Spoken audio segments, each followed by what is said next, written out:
Hello guys, welcome to our channel. তো আমি মা যাচ্ছিলাম একটা বিয়ে বাড়িতে, কিন্তু আমি রেডি, মা এখনও রেডি হয়নি।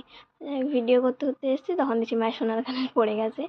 তো আমরা বেরিয়ে পড়েছি বিয়ে বাড়িতে যাওয়ার জন্য। রাস্তায় প্রচণ্ড অন্ধকার ছিল, কারণ ভিতর দিকে ছিল একটু গ্রাম সাইডে। তো এখানে ব্রাইড দেখলাম রেডি হয়ে গেছে, তো এখানে ফটো টটো তোলা হচ্ছিলো। আমি আর মা বাইরে দাঁড়িয়েছি, সাইডে দাঁড়িয়েছিলাম।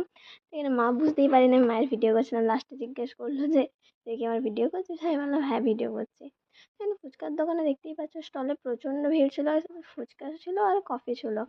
তো আমি ফুচকা অনেক কষ্টে পেয়েছি, কারণ প্রচণ্ড ভিড় ছিল, যে লাইনে পাওয়া যায়নি। তো এখানে একটা ডিজে টাইপের করেছিল, ডান্স টান্স করা হবে রাত্রে।